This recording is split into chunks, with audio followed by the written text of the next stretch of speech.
What is up, guys? Welcome back to another video. It's your man Jay. Tesla Cybertruck.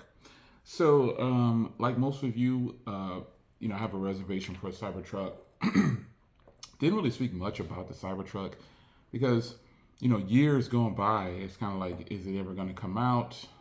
And at the time, I wasn't a Tesla owner, but now I'm a Tesla owner. Owning a Tesla is like probably one of the best things I've ever done for myself when it comes to commuting.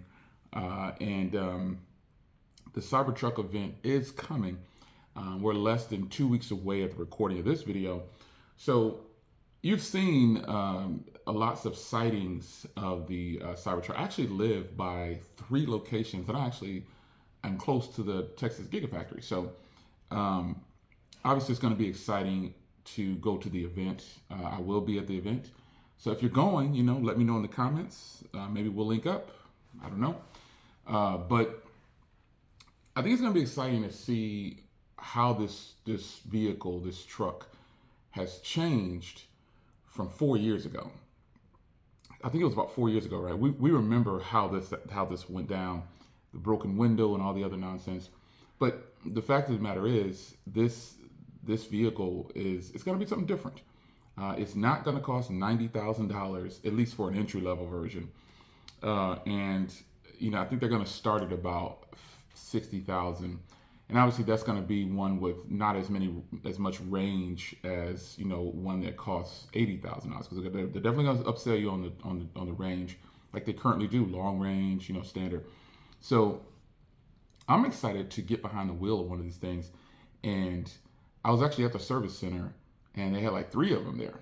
I was going over there to buy. I was going over there for something, and they had 3 of them there, and you can see them kind of riding around. If I want to see one, I could just go over to the Gigafactory.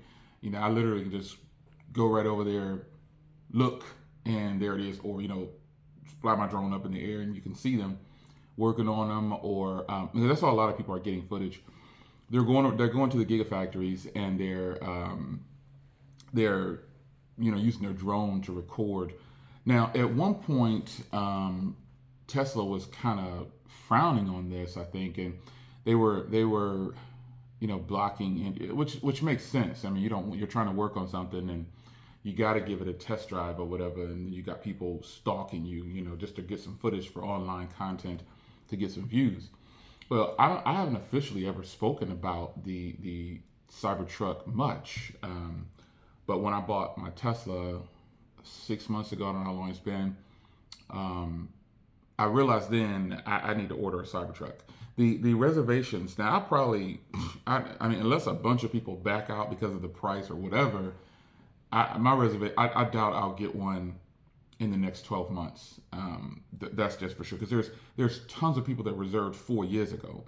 And I didn't reserve 4 years ago. I just bought mine recently when I got my Tesla. So it's been an amazing ride. If you want to buy a Tesla, just hit the link down below. I'll put my wife's link down there this time because I have so many referrals. And I appreciate you guys giving me all the referrals.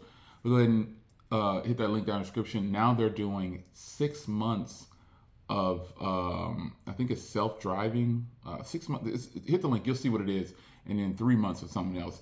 6 months of supercharging, which is great, and then you have 3 months of full self-driving. That's actually a really good deal in comparison to getting $250 off or $500 off. I think that's a better deal because if you have your Tesla, you don't want to have to. You can stop at any supercharger network, any supercharger in their network, and charge up quickly. My Tesla can go from like 15% to 100% in like 30 minutes or so when supercharging. It's really fast. You just have to remember to precondition your battery. But anyway,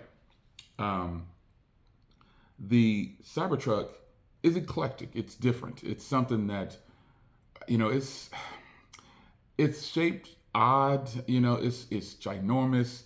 It's just going to be the stainless steel version. I don't think I'm a fan of that, but I know with Tesla, like all companies, they're going to upcharge for anything other than that. I mean, that matte black one that's riding around, people clearly are going to upcharge for that. They're not going to just Get now, obviously you can wrap your Tesla or whatever. You can do whatever you want to do. And by the way, Tesla now has wraps in the store in their shop. They're really expensive though. Man, they're like 6, 7, 8, 9 grand just to change the color and wrap your car. But they're capitalizing on the market and making it official through them. But I personally wouldn't spend $9,000 on a wrap. That's ridiculous. You can get a good paint job. You know what I'm saying? It's just, but because if you do PPF, that's like 5 grand minimum for most cars, and I don't believe in doing PPF either. I'd rather just ceramic coat it. And there's plenty of other ways to keep your vehicles nice and pristine. You can do something as basic as a car cover if your car has to sit outside. There's plenty of ways to keep your car pristine. But nonetheless, this Cybertruck is going to be eclectic. Now, there's a lot of videos out there online of people with the interior, showing the interior. Everybody's so intrigued by the steering wheel. It's something new. When it's new and it's a conversation starter, influencers jump out there. They will do anything to get this content, and that's their job, I guess. But I just want to see what the truck is about. Buy one, experience it. And there's this also Tesla is saying now.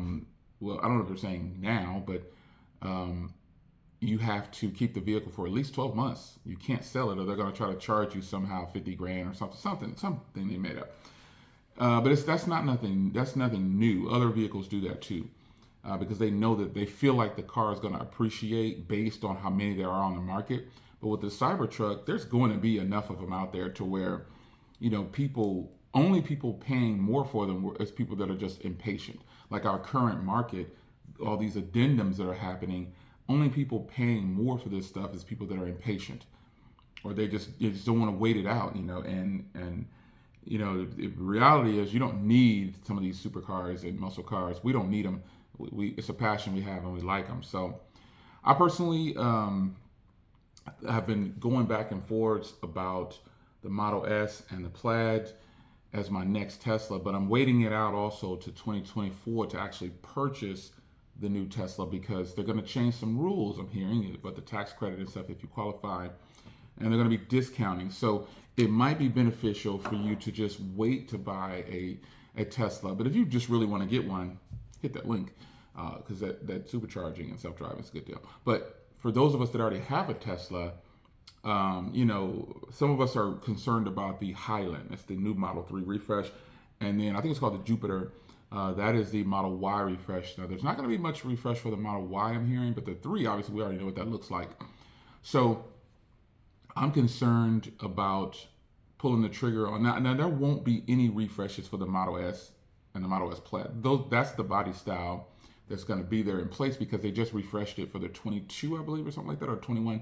So there's not going to be, well, I would assume that unless they do a mid-cycle refresh, that would be kind of cold. But if the price keeps dropping on the Model S, I'm probably going to pull the trigger on that. I'm more than certain, because I'm just kind of waiting it out. The Highland is going to be nice. There's supposed to be a version called the ludicrous version, but we don't know for sure. It's all rumors and speculation.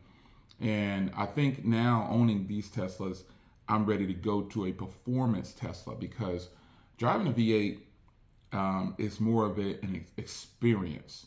But if you just want to go fast, you can't go wrong with any of the Teslas. Teslas aren't, the Plaid is the fastest one, obviously, and that's one of the fastest cars in the world if you just want to go fast. But I think the majority of the people who buy the Plaid aren't taking it to the track. It's just a quick burst in energy. It's the excitement of having it.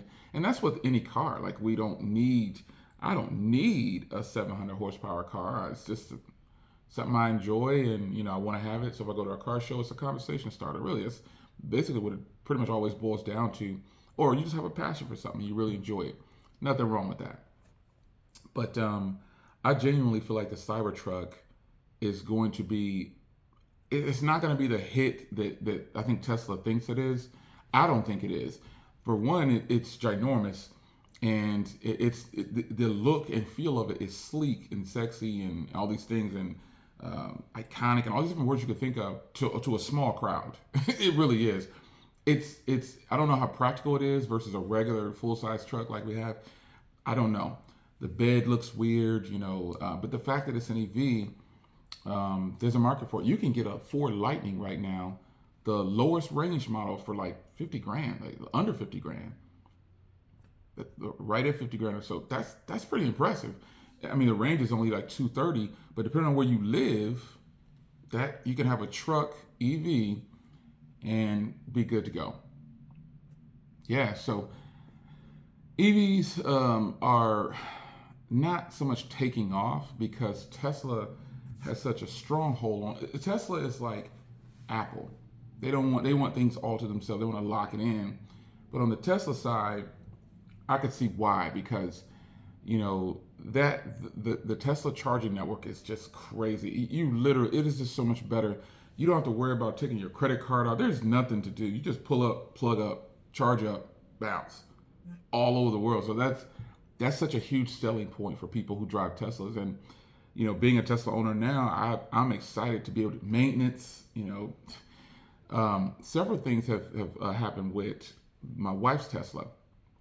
We took it in for an alignment. Then the back window was off-centered. So we ended up getting the alignment on that vehicle, obviously, because mine needed an alignment too when it was this is when it was brand new. But her entire back window, one of the most expensive parts of the car, they replaced it. There's no charge. They just replaced it, gave us a Tesla to drive until then. And then while they were fixing that window, they accidentally scratched a little bit of her car and messed up the seal. They came to the house. Well, they buffed out the car, fixed the paint, everything. Then they came to the house, replaced an entire brand new seal. We didn't even know that they had messed it up. That's pretty impressive. Integrity is all there. They pointed it out to us, said, "We're sorry, we scratched this, and blah blah blah, and then we're gonna give you a new seal." I was like, "Whoa, this is great service." And then after they fixed that seal, recently, one of the DRLs on her car on the driver's side it started blinking on and off, and it was having some issues. They replaced the entire light right here at the house in the garage in like 10 minutes. Brand new light out the box, bring it to us, boom, done. He said this guy said we toss these other parts that we take off of cars because we don't want to deal with it. And I'm like, wow, you guys are making enough money to do that? Okay, you're not gonna take any parts off this light? He was like, I'm gonna toss this as soon as we get back to the service. And I'm like, oh, he turns it in and they toss it. I was like, wow, whatever. But got a brand new light. That light was $1,400. So far on this car, things that have been taken care of under warranty is close to $9,000 to $10,000. Well, probably about no more than almost $9,500. Let's just say between $7,500 and $10,000. That's with maintenance and parts. That's what's been taken care of on this car. And the car was only 38. And it's still under warranty. So before your warranty expires, I highly recommend you grab that $1,800 bumper-to-bumper warranty that they offer, because some of these parts are really expensive. And if you plan on keeping your car, it is not going to hurt you at all to buy the warranty, because the warranty is $1,800, but some of these parts cost more than that. So it would behoove you to, if you're planning on keeping your Tesla, definitely get that warranty. But I don't know how the parts are going to be on the Cybertruck. I'm just excited to go to the event, finally get this thing going after 4 years of watching all these leaks and everything and conversation about it. It is literally about an hour or so from my house, and I could just go to the Gigafactory. That's what I'm going to do. So I'll be at the event. If you're going to be there, let me know in the comments. And maybe we'll say hello in person. We shall see. But it's your man Jay. If you guys enjoyed Tesla Talk, what do you think about the Cybertruck? Or do you even own an EV? Are you into EVs? Do you have a Tesla? If you don't have a Tesla, hit the link down below. It'll take you to a page where you get a discount. Check out, order your car, boom, go pick it up. And it's just a great experience. You don't have to talk to anybody. You don't have to do anything. You just get in the car. It finds you. You link up. You drive off. Just that simple. It's your man Jay. If you guys enjoyed, I'll see you in the next video. Take it easy.